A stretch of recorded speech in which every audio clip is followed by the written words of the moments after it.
அல்லாவின் கருணையினாலும் இயேசுவின் கருணையினாலும் சிவசக்தியின் கருணையினாலும் பேசத் தொடங்குகின்றேன். இன்று எண்கணிதத்தில் நாம் இன்று 2ஆம் தேதியில் பிறந்த சந்திர ஆதிக்கியர்களை பற்றி பேச இருக்கிறோம். 2, 11, 20, 29 இந்த தேதியில் பிறந்தவர்களுடைய பொது பலன்களும் குணாதிசயங்களையும் நாம் இதில் பார்க்க இருக்கின்றோம்.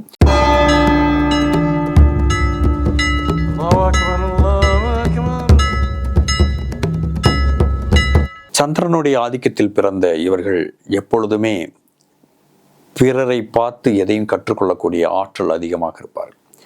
சந்திரன் என்பது விஞ்ஞான ரீதியாகவும் மெய்ஞான ரீதியாகவும் தானாக இயங்குகிற கிரகம் அல்ல. சூரியனிடத்தில் இருக்கிற வெப்பக்கதிர்களை வாங்கி குளுமையாக மாற்றுகிறது. அதனால் தன்னை விட வேறு எதிலையாவது அவர்களுக்கு நம்பிக்கை ஏற்படும் பொழுதே அவர்கள் பிரசித்தம் அடைவார்கள். இதற்கு உதாரணம் காந்தியும் ஹிட்லரும். அகிம்சையினால் ஹரிச்சந்திர நாடகத்தை பார்த்து உண்மை சொல்பவனாக, சத்தியத்தின் மீது பற்றுள்ளவனாக இருக்க வேண்டும் என்பதை அவர் அதில் கற்றுக்கொள்கிறார். போன நூற்றாண்டின் இருவரும் மிகப்பெரிய தலைவர்கள். ஹிட்லர் அவர்கள் படிக்கின்ற புத்தகங்கள், அதன் மூலமாக அவர் அகிம்சை வழிக்கு அல்லாத வழியில் அவர் செல்லுகிறார்.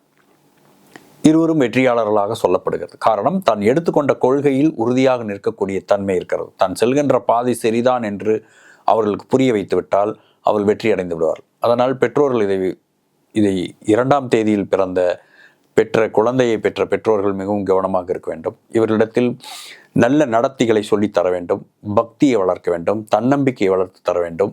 இவர்கள் தவறான நடவடிக்கை இருக்கக்கூடியவர்களிடத்தில் பழகிவிடக்கூடாது. அதை கற்பூரம் போல பற்றி கொண்டு, கற்பூர புத்தி என்று சொல்லுவார்கள், அதை அப்படியே கிரகித்து கொண்டு தன்னுடைய வாழ்நாளிலே அப்படியே அதை செய்யக்கூடிய தன்மை அவர்களுக்கு வந்து விடுகிறது. அதனால் சந்திரன் எப்படி ஒரு நீர் எந்த பாத்திரத்தில் நாம் பிடித்து வைக்கிறோமோ, வட்டமான பாத்திரத்தில் பிடித்து வைத்தால் அது வட்டமாக தெரிகிறது. ஒரு முக்கோணமான பாத்திரத்தில் நீங்கள் தண்ணியை வைத்தால் முக்கோணமாக தெரியும். அதனால் நீருக்கு உருவம் இல்லை. அதுபோல் இந்த ஆதிக்கிரில் பிறக்கிறவர்கள் எப்படி படிக்கிறார்கள், இவர்கள் எப்படி வளர்க்கப்படுகிறார்கள், யாரோடு பழகுகிறார்கள், அதை பொறுத்தே இவருடைய வாழ்நாள் செல்லுகிறது.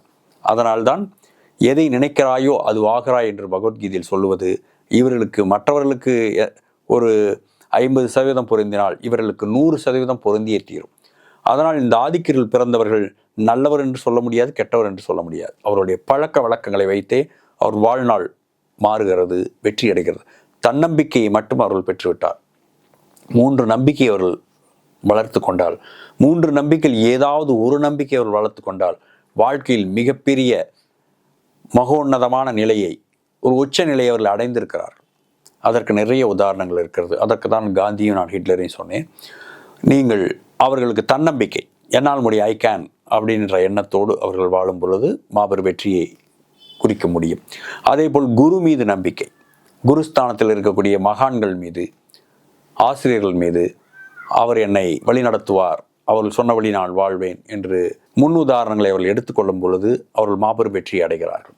அதே போல் தெய்வ நம்பிக்கை, என்னை அந்த தெய்வம் காப்பாற்றும், என்னை இயேசு காப்பாற்றுவார், என்னை அல்லாஹ் காப்பாற்றுவார், என்னை சிவபெருமான் காப்பாற்றுவார் என்று இறைவன் மீது அளவு கடந்த பக்தி செலுத்துகிற பொழுது அவர்களுக்கு அந்த சக்தி வந்து விடுகிறது. ஆனால் அவர்களை சோதனையும் அது செய்யும். அதில் மிகவும் கவனமாக இருக்க வேண்டும். எந்த மதத்தை சார்ந்தவர்களாக இருந்தாலும் அவர்கள் கோயிலுக்கு செல்லுகிற பொழுது, கோயிலுக்கு சென்று வந்த பிறகு அவர்கள் ஒரு சில தவறான விஷயங்கள், மனதுக்கு கஷ்டமான விஷயங்கள் நடக்கும். குறிப்பாக அவர்கள் வீட்டுக்கு வந்தவன ஒரு சண்டைகள் ஏற்படலாம், ஒரு காலில் ஒரு காயம் ஏற்படலாம், ஒரு வாக்குவாதங்கள் ஏற்படுவது,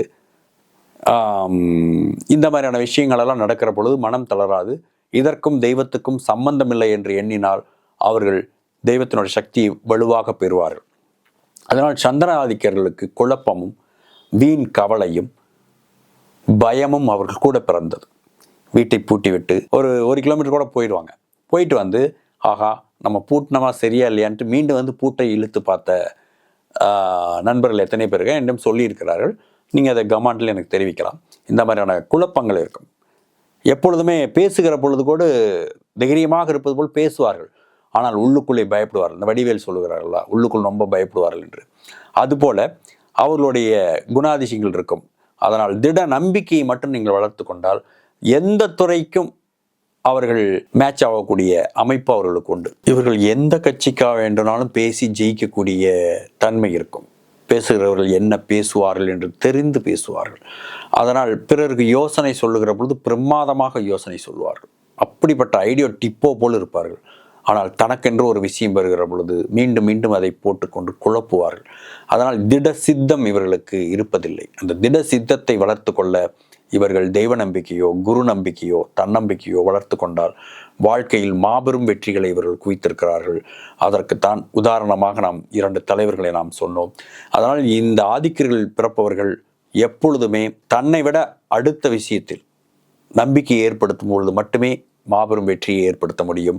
குழப்பங்களுக்கு முட்டுக்கட்டை வைப்பதற்கு என்னால் முடியும் என்று தன்னை தான் நம்ப வேண்டும். அவர்கள் தன்னை நம்பும்போது மட்டுமே வெற்றியை உருவாக்க முடியும். காரணம், குழப்பமும் கவலையும் அவநம்பிக்கையும் இவர்களோடு கூட பிறந்தது. அதனால் இந்த ஆதிக்கர்கள் பிறந்தவர்களை தான் விரைவாக அடுத்தவர்கள் குழப்பிவிட்டு அதிகம் தேவையில்லாத வழக்குகள், தேவையில்லாத குடும்ப பிரச்சனைகள், பிறர் பேச்சை கேட்டுக்கொண்டு பிறரை சந்தேகிப்பது, இந்த மாதிரியான அதிகமான துன்பத்துக்கு உள்ளாவது சந்திராதிக்கர்கள் பிறந்தவர்கள் தான். இந்த தோஷத்திலிருந்து அவர்கள் நிறைவடைய, அதிலிருந்து வெளியேறுவதற்கு இறை நம்பிக்கை தான் இவர்களுக்கு சரியான ஒரு பாதையாக இருக்கும். இவர்களுக்கு வழிகாட்டல் மிகவும் அவசியம். வழிகாட்டல் இருந்தால் இவர்கள் எல்லா வெற்றியும் குவித்து எங்கும் முதல்வனாக வரக்கூடிய வாய்ப்பு இருக்கிறது. அதனால் இவர்கள் வளர்த்து கொள்ள வேண்டியது தன்னம்பிக்கை, தெய்வ நம்பிக்கை, குரு நம்பிக்கை. இந்த 3 நம்பிக்கையும் இருந்தால் சந்திராதிக்கர்கள் வெற்றி அடைந்து வருவார்கள். நன்றி, வணக்கம்.